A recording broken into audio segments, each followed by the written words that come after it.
All right, we'll welcome you here. It is officially 1 o'clock, and we always want to be respectful of the fact that we send out these notifications and ask you to be here at a certain time, so we want to make sure that we give everybody the opportunity to get here and get set up. So welcome today. I want to start out this morning or this afternoon rather with introducing you to the folks that are here with me today, joining us for this community conversation. We've got with us Police Chief Hayes Minor over here, our Fire Chief Tom Jenkins, Eric Pianalto from Mercy System, Dr. Marlin from the Rogers Public Schools, Raymond, the CEO of the Chamber of Commerce, Angie Ridley, the chairman of the board of the Chamber, representing small business. We have Tom Allen here, representing real estate in Pinnacle Hills. We also have Erin Kiefer here, representing manufacturing, and Geovanny Sarmiento, who works for the Chamber, as well as doing a contract with the city for minority relations. I also would be remiss if I didn't point out that joining us here on Zoom, as you can see on the screens to my left and right, are several members of our Rogers City Council. I want to talk about what the city's response has been thus far. You know, I have resisted in many ways and on many occasions the request and or people compelling me to try to hold press conferences in relation to COVID-19 as it relates to the city of Rogers. And I have held off doing that up until this point because, one, we didn't have any confirmed cases, and two, I wanted to not dilute the conversation. I wanted our public to focus on the governor's daily briefings, which I want them to continue to do. Also, we have encouraged folks to look at the CDC's website and follow their recommendations, as well as paying attention to our local health care professionals to seek advice on how to remain safe and best principles and practices to employ at home and at their jobs. And so because of that, I've sort of resisted being a part of this conversation. I think it's appropriate now. We certainly have one confirmed case, and as we all know, the way this has played out over the course of the last month or so, we don't just have one, we have one confirmed. And while we have not experienced in Northwest Arkansas fatality as it relates to COVID-19, we will. And we know that. And so I think it's important to point out that we're here to support the people that I was elected to represent, and that these men and women behind me and that join me are here to serve as well, whether it's their patrons, their employees, or the community at large.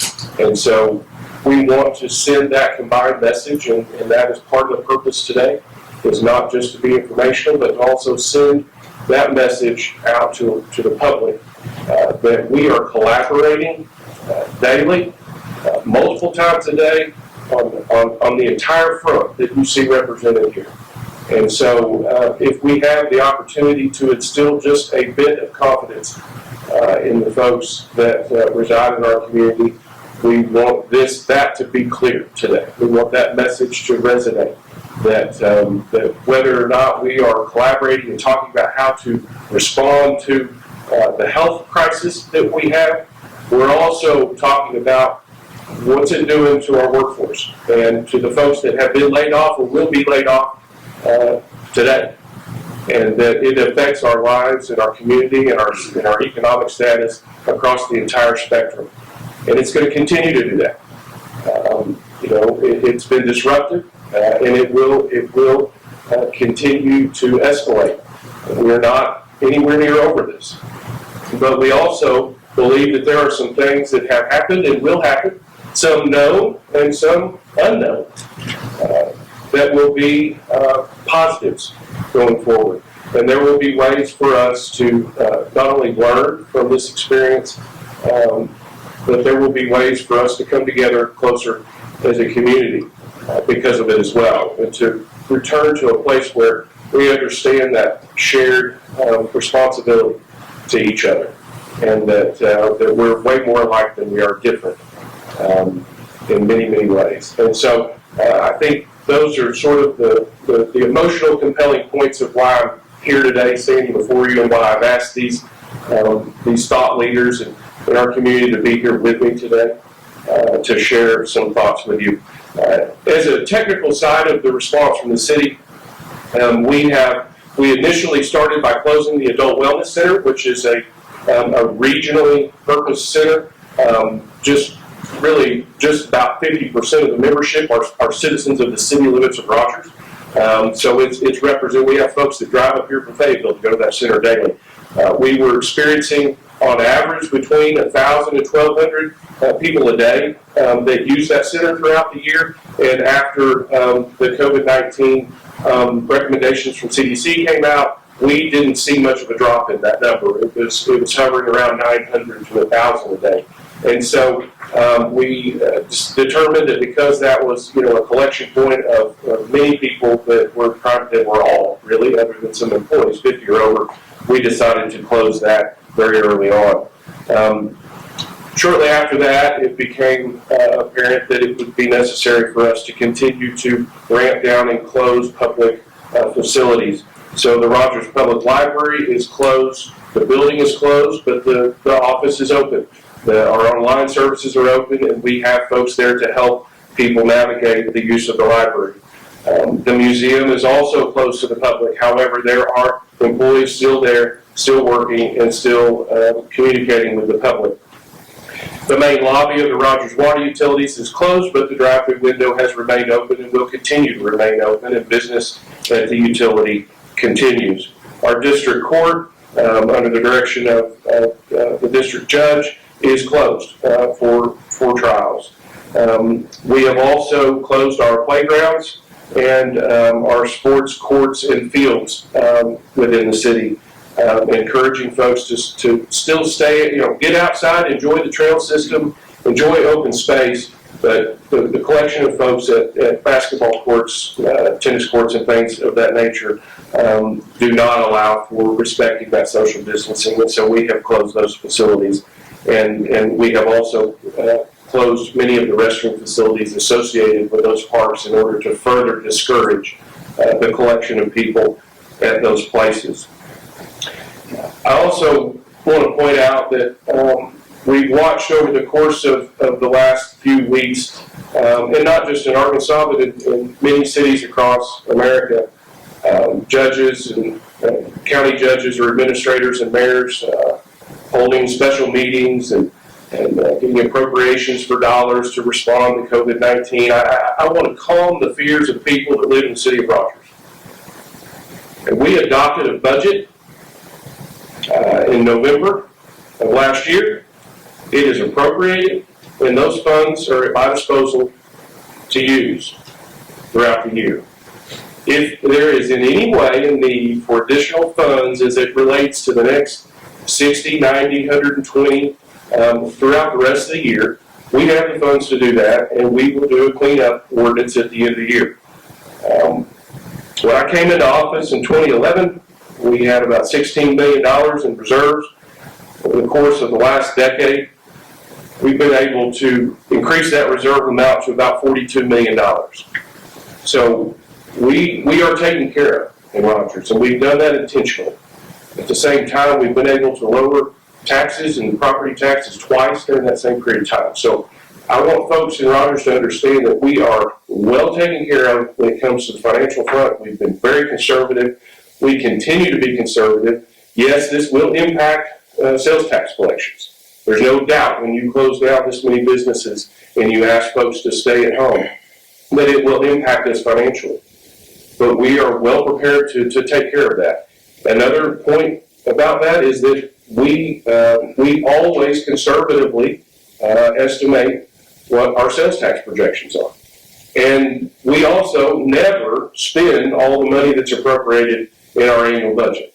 So there is a moving gap of between $3 and $5 million annually in that total number after adopted budget. So we're fine, and we will weather this. And we will continue to maintain all city services. we are open as a city for business. We are continuing to work with developers and builders to make sure that they are able to go to work, and we want to, as much as possible, maintain a sense of normality in the environment that we find ourselves in.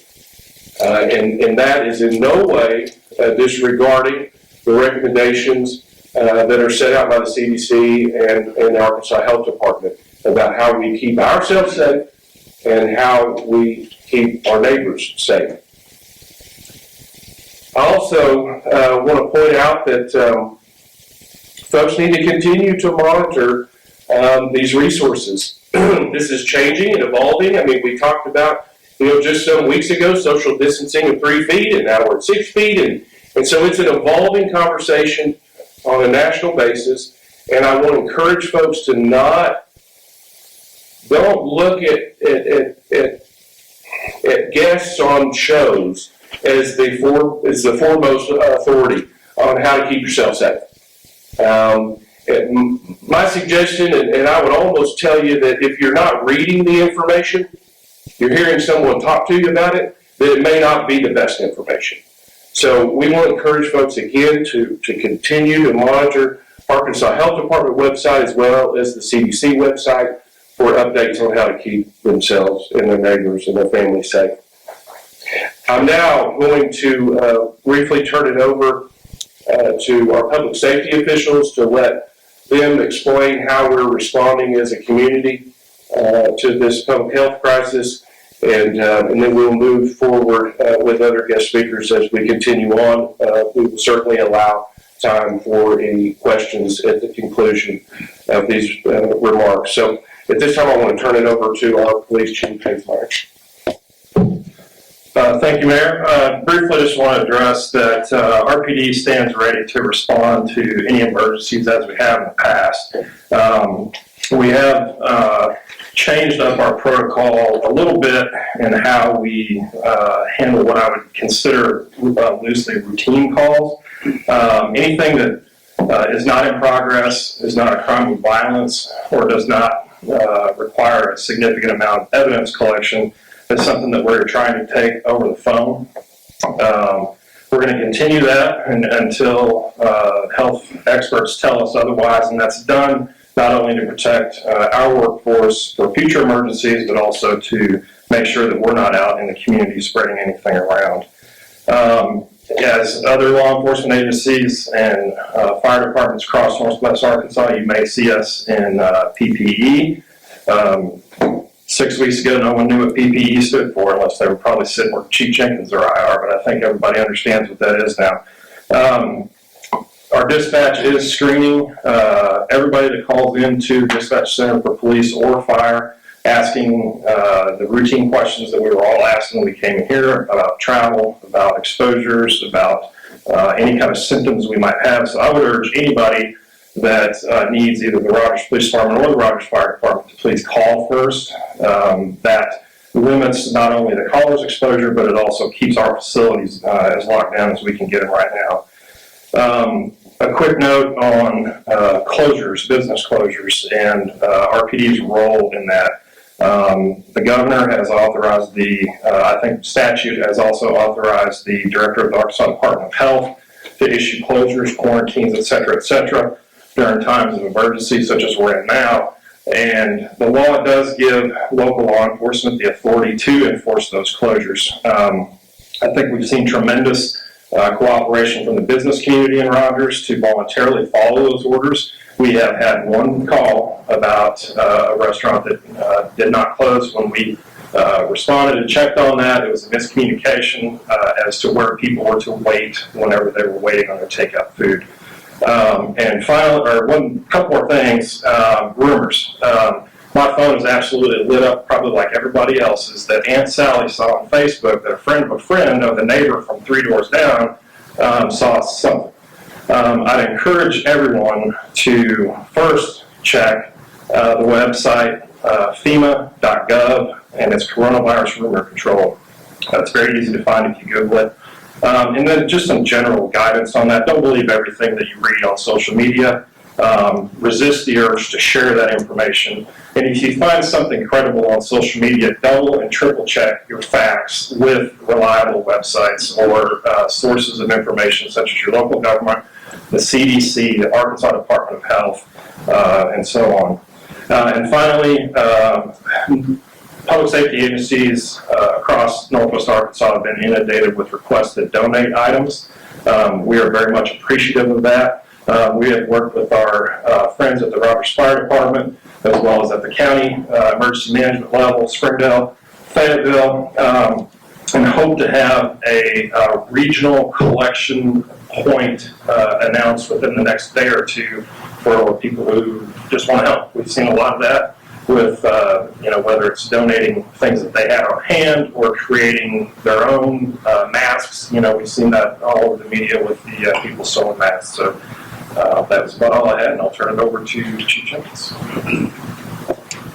The Rogers Fire Department really has done, I think, an exemplary job in responding and preparing to this particular crisis, and that's a testament to the women and men within the fire department. We really have focused our efforts kind of in two specific areas. One is external. Every day we start with the Rogers Police Department along with our counterparts in Benton County, Washington County, Fayetteville, and Springdale, and some subject matter experts on a conference call every morning, making sure that we're having communication about what we're seeing in terms of the data, responses, information from the Arkansas Department of Health, who's also on the call. And then weekly, we're part of a much larger task force of about 150 people that represent our school districts, our public safety entities, elected officials, allied service organizations that are working to do everything we can to combat the impact of the coronavirus. And so externally, we recognize that the virus doesn't know political jurisdiction, and so we really have to ignore that to some degree as well. And so we're working to make sure that our actions are consistent with those of neighboring jurisdictions. And I think that, quite frankly, those relationships will pay dividends in the years to come as well. Internally, we have done a lot of things to protect our firefighters. In the city of Rogers, like a lot of cities across Northwest Arkansas, our firefighters are the frontline pre-hospital healthcare providers. They're EMTs, they're paramedics, and they're the ones most likely to come in contact with people who could be symptomatic from the coronavirus and maybe not be aware that they were a positive carrier of it. We have done things to protect them in terms of equipment. We wanted to make sure that we procure enough equipment to last for as however long these kinds of procedures and concerns may persist. We've also retrofitted all the ambulances to provide a little bit more protection for the firefighters who are driving them, just to limit exposure for those firefighters. Small things, inexpensive things that we can do to protect our workforce, because it's those firefighters that is the least common denominator to our ability to respond inside our city. Additionally, we're working with our nursing homes and assisted living and long-term care facilities, checking on them twice a day. So at the beginning of every shift and around dinner time, our full-time emergency medical captains who run a lot of the medical programs within the fire department touch base with those vulnerable populations. There's 14 specific centers within the city limits of Rogers. And so we're doing that, one, so that we can stay abreast of what they're experiencing in terms of people who might be in quarantine, people who might be off work because of travel history. But we also want to make sure that if there is an issue, that we're on top of it and that we're not learning about it before it becomes a crisis. So lots of things going on. Probably the last thing that we're doing is we have worked with Mercy Hospital locally to reallocate ventilators. The fire department has 6 ventilators, and there's some number of those that exist in reserve. And so in a worst case scenario, we want to make sure that we're working with our hospital provider in the city and leveraging all the resources that are available. Thank you, Mayor. Thanks, Chiefs. Now I'd like to introduce not only the president of the local mercy system, but a close personal friend, Erin Pianalto. Thank you, Mayor, and thanks for your great leadership. I would also go on to say a big thanks to Chief Meyer and also to Chief Jenkins. They've been working locally and regionally to support public safety and to support the health and welfare of our community and to keep our healthcare workers safe. You have exceptional healthcare in this region, And today I'm really speaking on behalf of Mercy, but also on behalf of all of my colleagues from Washington Regional, UAMS, Northwest Health System, Arkansas Children's Northwest, and the VA. When I say that the coordination and preparedness is regional, it truly is. We're on the phone daily and in many cases multiple times a day. So we're preparing as a regional body, not just as individual places of healthcare. Larry Shackelford, a good friend of mine at Washington Regional, we talk 5, 6, 7 times a day, even through the weekend. So a lot of great planning going on to be prepared as we can. In addition, the Governor's Commission worked for joint planning among the 16 largest hospitals in the state, of which Mercy Hospital here in Rogers, Mercy Hospital in Fort Smith, and Washington Regional are all involved in that planning work.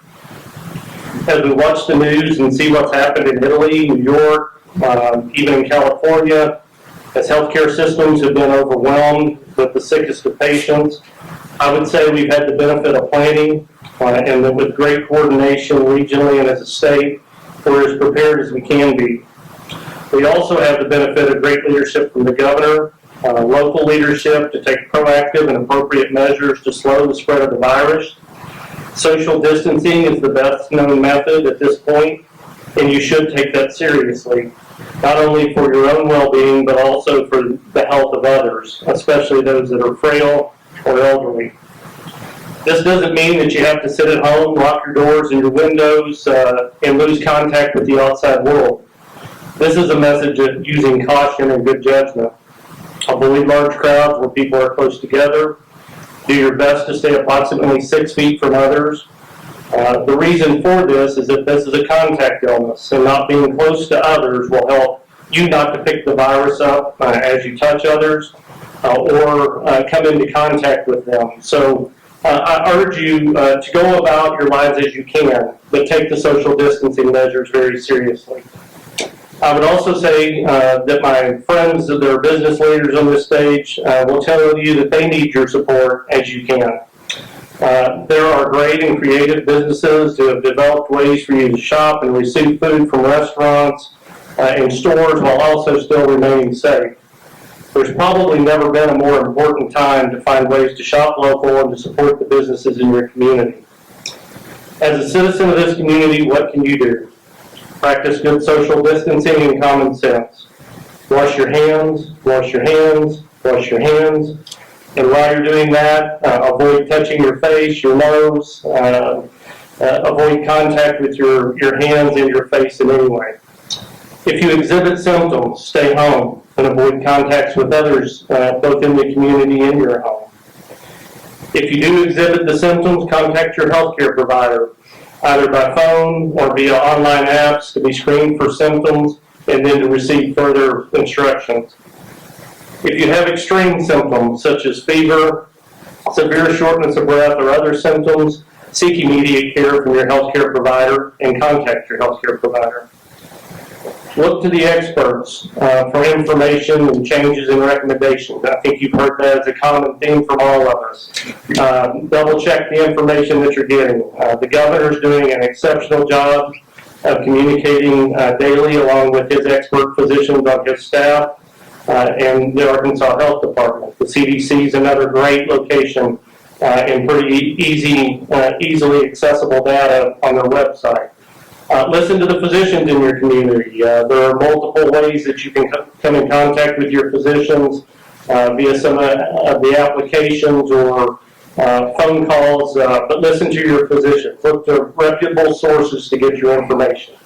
So, Mayor, I want to once again thank you for your leadership of this great city. Thank you. Thank you, Eric. Well, now it's my pleasure to introduce to you our superintendent of the Rogers Public School System, Dr. Marlin. Good afternoon. I also, on behalf of Public Education, want to take a minute to thank the mayor, the chamber, our health professionals, and our public safety professionals. Their assistance and planning for the public school district has been outstanding, and we truly live in a remarkable community. This is spring break week, and normally our kids and staff would be taking a quick break to come back then and finish the rest of the school year in some fun way. But instead, we find ourselves concerned about their safety and health. Only the governor of our state can close or open schools, and we are very supportive of his decision to have schools closed at least through April 20th. We will continue to educate our kids next week. Our students have learning packets and technology that we passed out, and it's all being directed by our staff members and our teachers. We have also continued to feed our students. We have fed now over 1,100 kids each and every day, and we plan to increase those sites starting next Monday. We're serving breakfast and lunch in our summer feeding format that we've had previously. As you may have heard, we have had a confirmed case of the virus, a third grade student in our district. We, of course, are cooperating with the State Health Department to take the necessary steps to inform and protect others.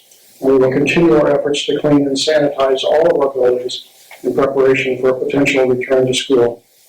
So we look forward to a better time when our classrooms are full of kids learning and our playgrounds and athletic fields are busy with kids. Thank you. Thank you, Dr. Berry, and you know, I have to say, as a parent of a student that is a member of your school district, y'all have done an amazing job to communicate and to help us all as parents navigate how this is going to look going forward and how we continue to do virtual learning. As I certainly know nothing about that, my student still in your district has taken that up, and she's actually doing that remotely from another state. I now want to introduce to you and ask Raymond Burns, the President and CEO of our chamber, to come up, and he's going to sort of give some comments and then lead into the second phase of our presentation, which really focuses on our business community and our minority community. Thank you, Raymond. Thanks, Mayor. Appreciate the opportunity to be here today. I think I speak for all chambers in Northwest Arkansas, Bentonville, Springdale, Fayetteville, Siloam Springs, that free enterprise is alive and well. It will continue to be alive and well. All business, especially small businesses, are resilient and they succeed because they're entrepreneurial. And they understand to survive, they have to change and they have to adapt constantly. Well, we're in the midst of constant change, and business is going to do what business does best.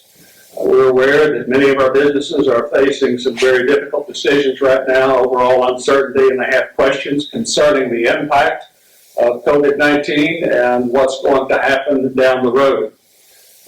It's not only happening around the globe, but it's obviously happening right here. As has been said before, this is a great time to be supporting our local businesses in any way that we can. Some businesses are thriving because they have the right product at the right time. Not all businesses are. To help address some of these issues, all of the chambers in Northwest Arkansas are in the midst of contacting all of their members, finding out what resources they need, trying to connect them to the appropriate resources. And the same guys that are trying to communicate, we're also providing information. We, the Rogers-Lowell Chamber, figured that we think that we are the trusted source of business. And as such, we feel a responsibility to get the right information out and the accurate information out. So on our webpage, Rogers-Lowell.com, we have a COVID-19 website like every other chamber does, and it has direct links to the CDC. It has direct links to the SBA and the disaster relief funds. It has a direct link to the Arkansas Health Department and to the U.S. Chamber of Commerce. The U.S. Chamber of Commerce is leading the fight for business in Washington to provide some immediate relief, not only to business, but for individuals, and we hope and we feel like that will be passed very, very soon. We encourage people to use reliable sources of information. And most of all, we encourage people to practice distancing. All of those things that you've heard here today, maintaining distance is really important. Washing your hands, really important. Going to a trusted source for your information is the best way to understand what's going on, to protect yourself. And with that and with proper distancing, the business community will be back in business real soon. We are resilient and we do adapt to change. That's what the business community does. Rather than hear From me, however, we have 3 people that have joined us today. They were introduced previously, but Angie Ridley Tucker, who is our chairperson this year, representing small business, Tucker Furniture and Appliance. We have Tom Allen here, representing commercial development, Pinnacle Hills region. And we have Erin Kiefer here, who is also a member of our executive committee and representing manufacturing. They're going to talk to you a little bit about their perspective, and then we'll visit with Geovanny Sarmiento concerning our minority community, which is of utmost importance to us. Angie? Thank you. I would like to just take a moment to not focus on what we can't do, but focus on what we can do. Things are changing, as you heard, very quickly, and nobody really has the answers, so we have to keep digging to find the answers. But what I want to say to the small business community is that while you're small, you're very strong, you're more agile, you're more flexible, you can make changes faster than anybody. You're probably also pretty great. Whatever got you to this point today will keep you going. You just have to remember to think outside the box, dig deep, and keep going. It might be that you have to change your procedures, but you just keep on figuring it out. We are very fortunate to live where we live. This community was built on small business, and the heartbeat has never been stronger. We just have to, they want and they need you to thrive. So I'm going to mention, we take one day at a time, we take one customer at a time, we row and we row together. We just have to keep going. Thank you. I just want to, I want to thank the city leaders. We in times like this, we realize how much we need city government, we need leaders, we need the school systems, we need our hospitals and our medical facilities. And hearing the chief of police and the fire chief speak just reminds us that we're all a team, and we're thankful to have such great leadership in place, because the business community, the commercial real estate development community, we have to have every one of these different people and organizations that I just mentioned. So, and I appreciate how we're working together as a team, and appreciate you calling this meeting together so we can kind of get the message out to everybody that business is still going on. I can speak on behalf of Hunt Ventures and Sage Partners, for example, that we're continuing. And I had a conversation just yesterday with your staff about, do we still have inspectors? Yes, we do. Do we have planning still going on? Yes, we do. We're not missing a beat with our construction projects. That's the good news. You can look out the window and see subcontractors working in the mud, and try to get the season for dryness and not let the rain delay us. So some things are normal, and that's a good sign. We anticipate that we need to continue to meet our schedules. We believe we're going to come out of this. We believe that we're going to come out of this, and I don't want to miss a beat so that we can deliver our projects as we promised our customers that we would do so. We have not laid anybody off. We don't anticipate any layoffs within our companies of Hunt Ventures and Sage. We're busy working with all of our clients and our customers, and we feel like that we're partners with them. We may not be legally partners with them, but we need them to be healthy. We need them to be healthy economically and physically. And those are our top priorities. Not only physically first, they have to be healthy so that they can report back to work if they are laid off or whatever they're doing. So that's of utmost concern to everybody. We're practicing all those precautions that you laid out so well about distancing and as far as being together with people 6 feet apart and all the things that you need to do. But this is a crisis moment, but I'm encouraged by all the there are different golden nuggets out there. For example, there's a company locally that you've seen on the news that's changed their production facility from making whiskey to hand sanitizers. And that's the spirit of Rogers, that's the spirit of our country. And so those are bright spots that I wanted to emphasize, that we're all working together to do what we can. But we're in business, we will continue to work hard, and we anticipate that we're going to be coming out of this hopefully soon, but we don't know for sure. But business is normal, and we're here to help our clients. And on behalf of all the commercial real estate community, I can't speak on other firms, but we do talk. It's a small community when we talk about all the other developers and real estate agents, brokers. We're all communicating, we're all concerned about it, but business is still being conducted. Thank you. Very good, Tom, thank you.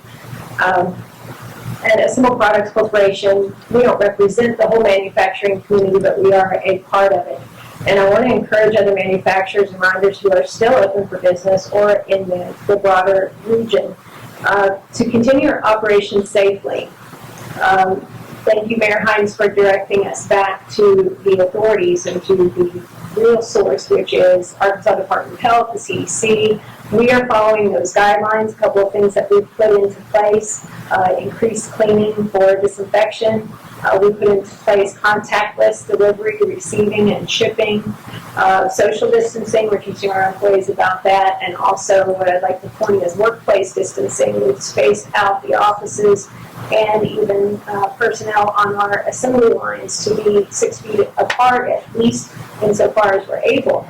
And as I was addressing our employees yesterday and the day before, as I've increasingly been doing, I want to encourage everyone in the manufacturing community that even though you're coming to work and your commerce is continuing, you have to keep the health practices at the top of your mind, at the forefront of all that you're doing throughout the day. And this is for our health in our community, because at this point it's a numbers game. It's going to get worse before it gets better, and we do not want to be a part of the problem. We want to be a part of the solution. And manufacturing being a part of the solution means keeping your workforce healthy, not only for our healthcare workers, people in our hospitals, our medical staff, but so that the functions of commerce that are continuing can still continue. Because we don't want that to spread within the sections of the economy that are continuing either. So just to echo the comments that my colleagues here have said today, collaboration is essential. It's going to take all of us to pull together and get through this. We will get through this, but that doesn't mean we don't need to take it seriously in the interim. So taking it seriously in the interim, like I said, putting in place those safety measures for your workforce. But we at Assemble Products, we're also here to help. We have sent out messages to the appropriate places, to our vendor community, to our customers, that we are here to make connections among our broader manufacturing network, or anybody that wants to produce medical equipment or PPE. We are here to make those connections. So you can contact us. We'll get you in touch with our broader vendor network that may manufacture some of the critical components for that type of equipment. And also we're accepting proposals for contract labor, so that as we see a dip in some portions of our business, which we expect we might, we want to be able to keep our employees employed. And thank you, Mayor Hines, again for having us here. Collaboration is of the utmost importance right now, so thank you. Thank you, Mayor Hines, and I'm going to be a little fast, and I'm going to try to summarize everything that we said today for our Spanish-speaking community, because it's very important to them. So I'm going to switch to Spanish now, if you allow me. Buenas tardes a todos. Estamos aquí porque necesitamos que ustedes escuchen de la ciudad de Rogers lo que está pasando, cómo la ciudad está preparada para todo lo que estamos enfrentando. Han escuchado ya del alcalde de la ciudad decir que la ciudad está preparada, tenemos todos los recursos necesarios, tenemos más de 42 millones de dólares que tienen en reserva para poder enfrentar esta crisis, así que no hay que preocuparse en ese sentido. También he escuchado de los hospitales, están preparados, tienen un plan muy seguro para mantenerlos a todos protegidos. Va a haber la colaboración también con el Departamento de Policía, el Departamento de Bomberos, para mantenernos a todos a salvo y protegidos. Por favor, el mensaje muy claro del Departamento de Policía es que no crea mucho en lo que ve en las redes sociales, infórmese bien, lea mucho acerca de lo que está pasando, infórmese muy bien para que no caigan en cosas negativas, ¿verdad? Por favor, no compartan cosas negativas, vamos a mantener el optimismo, que es lo que nosotros estamos queriendo como ciudad. Han escuchado ya también la fuerza laboral, ¿verdad? Estamos aquí con representantes de la industria y del comercio.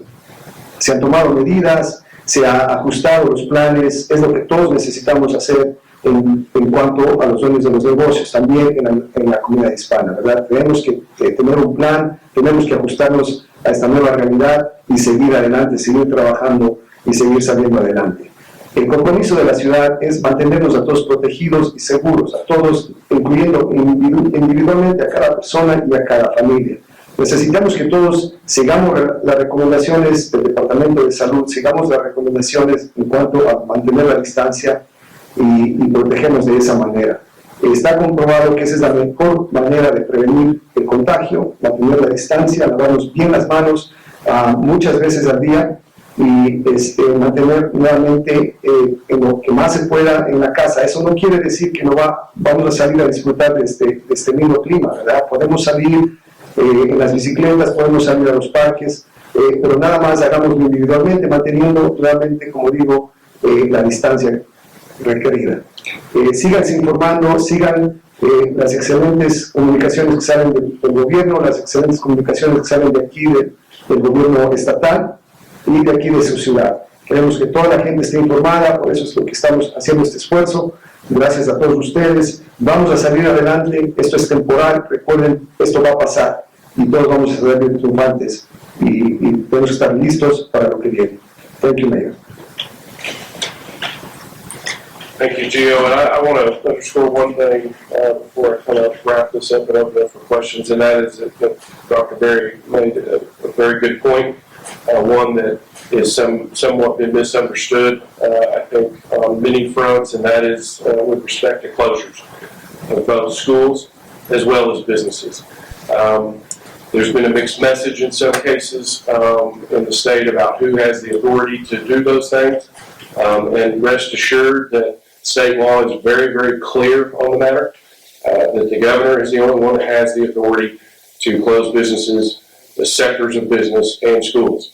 And while we've had many calls into our office from different concerned folks across many different spectrums that may be paying attention to other decisions or other edicts, be it legal or not, in other places, we will not be engaging in anything outside of the authority of the law. And we will also, as we have, continue to support the governor in whatever decisions he makes, and we will help to enforce those decisions and support them.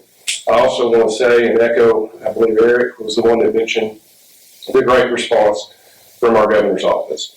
I couldn't be more proud to be in Arkansas right now, to be led by our governor, Asa Hutchinson, who happens to be a resident of Rogers when he's not residing in the governor's mansion. So we are fortunate both to have strong state leadership, and then we also have, are fortunate in Rogers to have a congressman that's a resident of Rogers as well as a U.S. senator that's a resident of Rogers. So we are plugged in and well informed.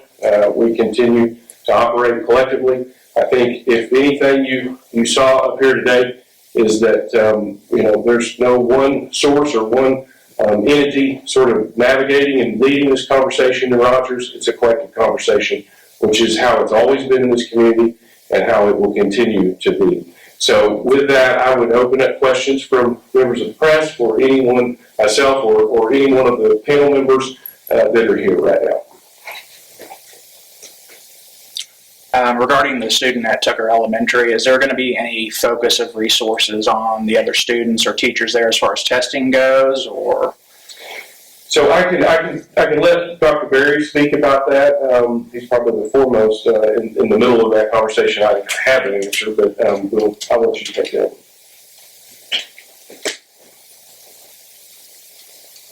I've always looked at the students in our public schools as kind of a subpopulation of this community, and when we have 16,000 students, it was not surprising then that we might have a student that would come in contact with the virus. We are following the directions, as we've said, we did from the very beginning of the public health department, and so we worked with them starting last night when we found out about this confirmation. And so we have made a list of all the potential contacts that this student would have had, at school, before school, after school, and so forth, and we're cooperating with that. And contact is being made with all parents then of those other students to make sure they watch for symptoms, and we go from there. So testing would come about much as anybody else would. If you had symptoms and have a concern, you contact your health professional. But we are alerting them to potential contacts so that they have that list. Excuse me, Dr. Berry, I have a question real quick if you don't mind. Are those other parents and other students being asked to quarantine or just to watch for symptoms? So it's my understanding that this period where there may have been contact and the run-out period, so to speak, would end Friday, and we're not back in school for another 3 weeks after Monday. So the quarantine kind of is in place. But obviously we want to communicate directly with those parents to look for any symptoms that might be in that contact that was there. So hopefully we can avoid a serious thing that way. And just one other question. Can you tell us a little bit more about the cleaning process that's going on at the school? The cleaning process?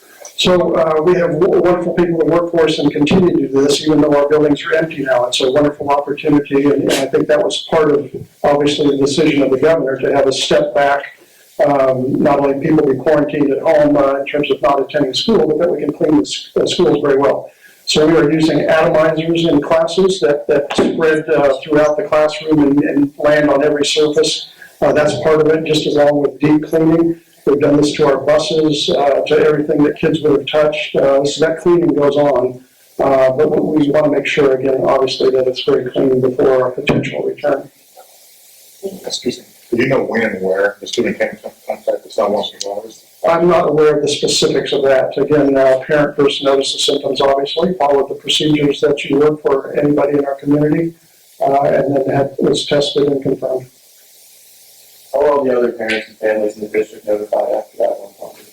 And so that's happened as quickly as we could. But we have the ability in the school district to have direct contact with parents because we have to get a hold of them for any number of reasons. So in some cases, that's a mass phone call directly to a parent's home to receive a verbal message. It is usually followed up at the same time with an email message that goes out as well. And then, of course, we put things on our website. Our principal is in communication with parents. Parents like to contact their principal if they have questions. So we have a lot of lines of direct communication. And you know how that student's doing right now? Are you kind of monitoring that student's condition? We are. It's my understanding that fine at this point. There's a limit of questions to superintendents at this press conference. I don't know if you knew that. We have reached that limit also.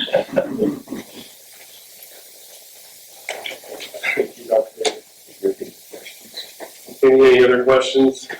I have a question for Chief Jenkins, and if that's okay. Sure. Chief Jenkins, we've heard of other places around the country, similar to what you guys do, sort of putting certain crew members to respond to COVID-19 cases, and only those crew members will respond to those cases, and they won't respond to other calls. Is that something you guys are doing right now, or will in the future? No, the way in which we deploy resources for emergencies will continue to be the closest resource because the things that we're responding to are should be these are life-threatening, they're time-sensitive, and so we don't want to earmark human resources for that sort of exposure. What we do want to emphasize to our crews is that the use of personal protective equipment, the appropriate hygiene, those rules go for them as well in the stations. We've limited even the crew interaction. So all of the fire stations in Rogers, thankfully, all have private bedrooms. And because of that, they can really just retire to their bedrooms where we normally encourage them to congregate. That's the kind of family atmosphere you find in fire stations.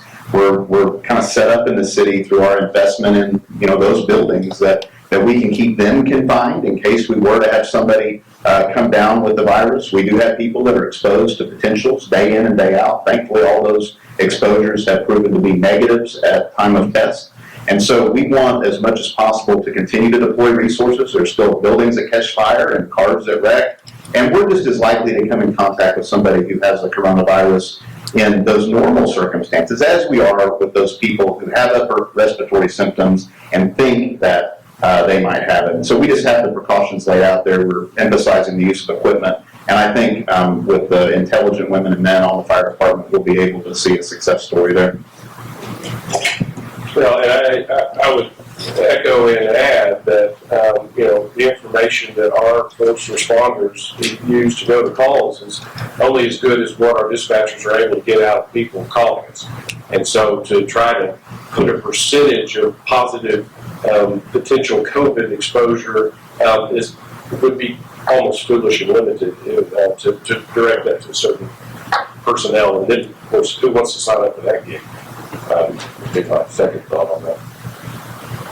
Any other questions? Do you have an estimate of how many other tests are being done on Rogers residents at this time? So, I don't know if you're prepared to talk about that. I can talk, In general terms? Yeah, in general terms to it.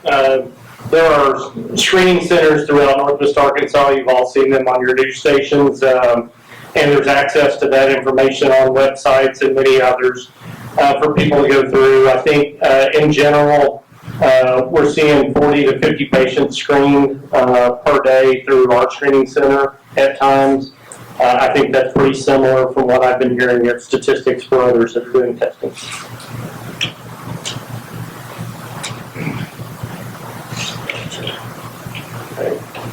Anything else? Any questions? Concerns? Sad remarks? Jokes? I want to thank all of you for taking the time to be here. I think it's important as you represent the media outlets in Northwest Arkansas that folks consider you a trusted source of information as well. And so thank you for the consideration of your time to be here with us today to have this community conversation. I want to thank all of the participants on the panel.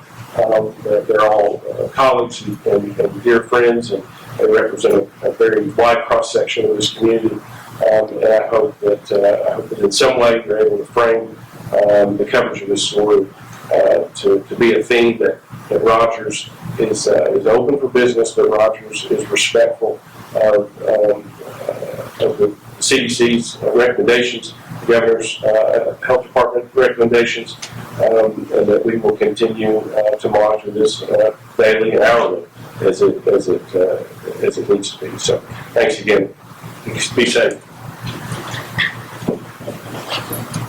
Thank